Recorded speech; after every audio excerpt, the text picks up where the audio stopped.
What's up, Taiwan? I'm Eric Ao, bringing you the news here in Taipei. The Trump administration's pick for a top Pentagon position is echoing the U.S. president's calls for Taiwan to increase its defense spending all the way to 10% of GDP.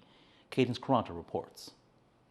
The nominee to lead the Pentagon's decision-making on the Indo-Pacific region is grilled by U.S. senators at his confirmation hearing and reveals steep expectations for Taiwan's defense spending. And I strongly believe that Taiwan needs to do its part and to pay and to increase its defense spending. It was President Trump who said that Taiwan, which is an island that faces an existential threat from the People's Liberation Army, from the Chinese military, that Taiwan should spend upwards to 10% of its GDP on defense. I strongly support that. That's twice the amount that President Ching-te has pledged to spend on defense, announcing in August that he would push it up to 5% of GDP before 2030, as Taiwan faces continuous pressure from the U.S. to raise its budget amid heightened tensions with China, which claims Taiwan and has not ruled out the use of force to bring the country under its control. Responding to No's comments, Taiwan's defense ministry stayed strong on its 5% goal. The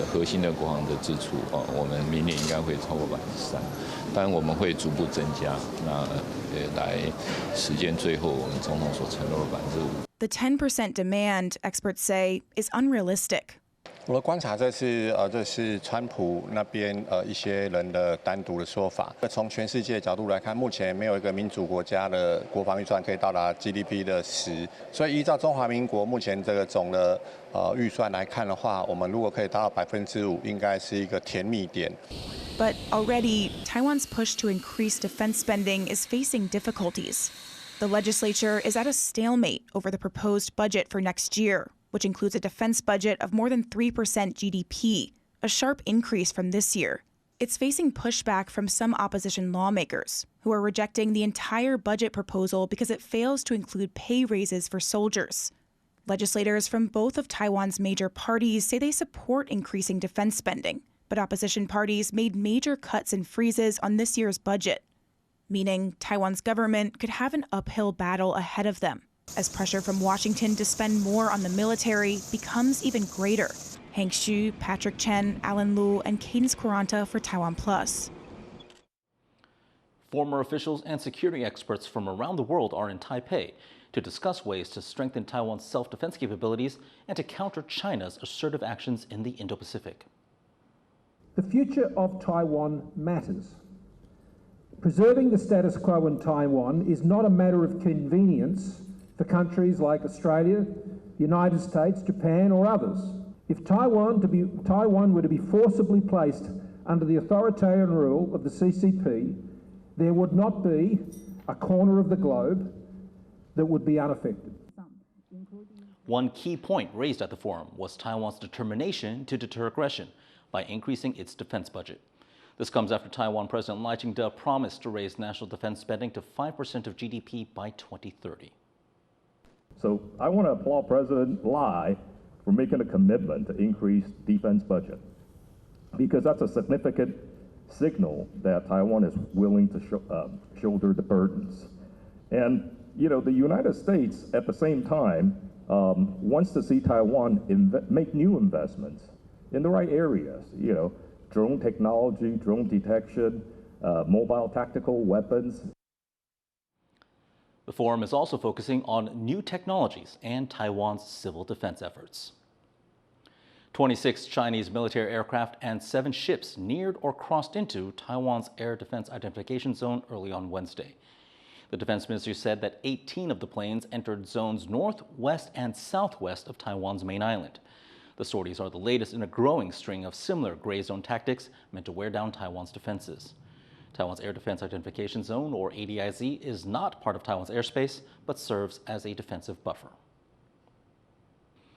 Last year, China was able to buy nearly $40 billion in restricted chipmaking equipment from companies in the U.S. and in its allied countries, despite export controls.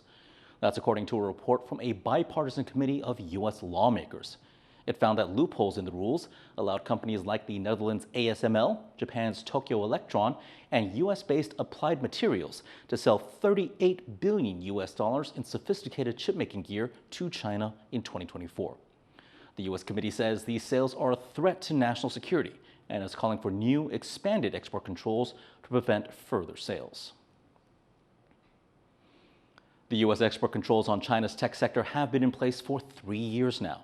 Those rules have redrawn the map for the global AI industry and sparked a high-stakes battle for tech supremacy. Chris Gorn brings us this special report. On October 7, 2022, the U.S. drops a bombshell on the tech world, sweeping new export controls, aiming to cut China off from advanced chips and the tools to make them. Coming just weeks before ChatGPT would set off the AI boom, the decision would strongly shape U.S.-China relations and global tech competition over the next 3 years. Last week, we launched significant, carefully tailored restrictions on semiconductor technology exports to the PRC. These technologies are used to develop and field advanced military systems, including weapons of mass destruction, hypersonic missiles, autonomous systems, and mass surveillance. While previous restrictions had targeted single companies, like China's Huawei in 2019, this was a major escalation, covering the entire chip supply chain.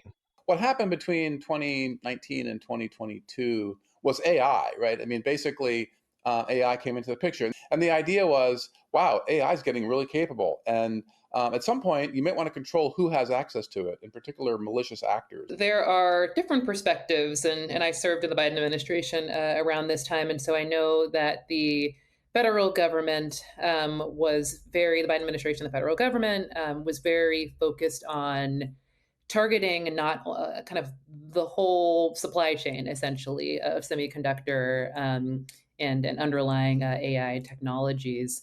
Beijing strongly objected from the start, calling it an attempt to contain China. 美方将科技和经贸问题政治化、工具化、武器化，阻挡不了中国发展，只会封锁自己，反噬自身。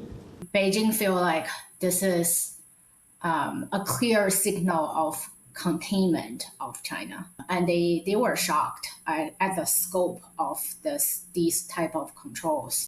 A key enforcement tool, known as the Foreign Direct Product Rule, extended the ban not just to U.S.-made products, but to any product made with U.S. technology anywhere in the world. That had a huge impact, even on companies in Taiwan, like chip giant TSMC. Even in 2020, TSMC had to stop collaboration with Huawei. And at that time, Huawei was something like 15% of TSMC's revenue.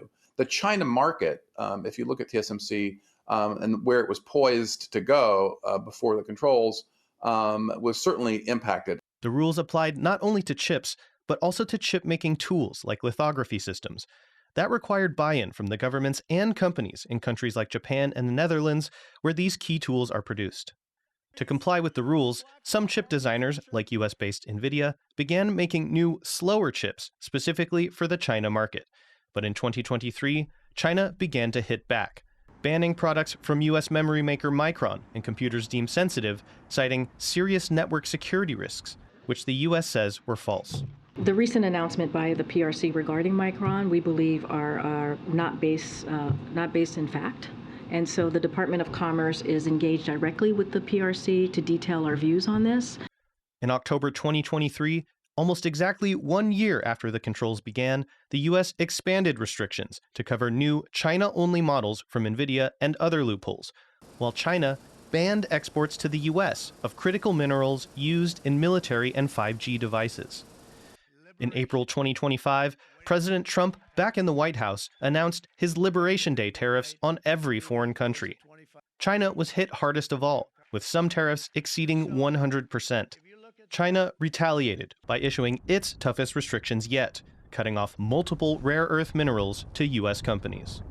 I want to just stress how important that is. The world is very different because China now has the ability very quickly to cut off, and damage U.S. companies very quickly. So that gives them, they don't want to overuse that, but it gives them a significant leverage.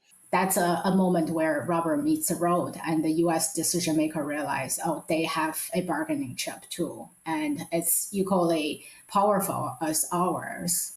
Just as the tech war seemed to reach a boiling point, both sides pulled back. By June, tariffs were lowered and rare earth bans were lifted. But the friction continues. NVIDIA's attempt to sell its China-only H20 chip saw White House intervention, with Trump demanding a 15% cut of its sales. The U.S. recently extended export controls to the subsidiaries of sanctioned Chinese firms. After 3 years of export controls, have they worked as their creators intended? At one level, yes, you could argue there has been success in slowing down the ability of Chinese companies to train advanced AI models. However, at the same time, Chinese AI models are very capable, and Chinese companies now dominate the leaderboard for virtually all open source, open weight models. I think the near-term effect is very clear. They want to delay China's technology progress for a few generations, and they definitely achieve that. I think like 8 or 10 years from now, whether Chinese can create their own substitute for EUV and find a way to manufacture in a way that's comparable to TSMC, I think that's the bigger question. Now, all eyes are on the upcoming APEC summit in South Korea, where the two presidents are scheduled to meet and negotiate a potential deal. We could wake up in March of 2026 with a significantly different world where there has been a deal over sort of trading rare earth access for export controls. This is one potential scenario. When are they going to close the TikTok deal? Whether China will purchase those soybeans and airplanes, and whether U.S. government will take half step back on their Taiwan position. I think those are things that take a lot of time to negotiate those details. Regardless of any deal, the underlying competition may be here to stay. There aren't all that many areas of overlap in our last two U.S. administrations' thinking and approaches, but on export controls and on U.S.-China technology competition, especially in these really important technology areas, there has been continuity. After 3 years of export controls, AI is more critical to our lives and the global economy than ever. And control over that technology remains the key to growth, diplomacy, and power. John Su and Chris Gorin for TaiwanPlus. Taiwan has appointed the head of its official venture capital firm as its envoy to this year's APEC summit in South Korea. It'll be Taiwania Capital Chair Hsin-yi's third time representing the country at APEC. Ling is a former economy minister and currently serves as a senior advisor to President Lai Ching-te. The 2025 APEC Economic Leaders Meeting will take place in Gyeongju, South Korea at the end of this month. The annual forum is expected to focus on AI and addressing demographic challenges among its members in the Asia-Pacific. A human rights group and lawmakers say TikTok's algorithm poses a real danger to the mental and physical well-being of underage users in Taiwan. 不断的去对这些机器人的账户去推播其实是危害他们身心健康的内容，甚至是去优化这些美化这些忧郁然后或者是悲伤甚至是鼓励自杀这样的一个讯息接下来我们是不是针对这个社群的网络平台的这些特别是在儿童的身心健康上面，我们可以有一些立法的规范。 Amnesty International is demanding that TikTok stop collecting underage users' data and promoting content that's harmful to children through its addictive algorithm. The human rights group says TikTok has brushed off these demands, so it is now calling for legislation to hold the app accountable. But lawmakers say that without official TikTok headquarters in Taiwan or a designated government watchdog, it's impossible to regulate the platform. 第一个，我们没有主管机关。我们今天问数发部、问通传会，或者是问卫福部，大家都说它不是主管机关，要落地归管，那才有办法。否则现在等于三不管地带，它没落地管不了。每次只要处理到境外的时候，我们通常都两手一摊，没办法。 Lawmakers say they'll have a meeting with all relevant government bodies to decide who has the authority to regulate foreign enterprises and online platforms. And thank you for watching What's Up Taiwan. Before we go, let's take a look at a projection mapping show at Taiwan's presidential office celebrating National Day on Friday. I'm Eric Gao. Take care. We'll see you next time.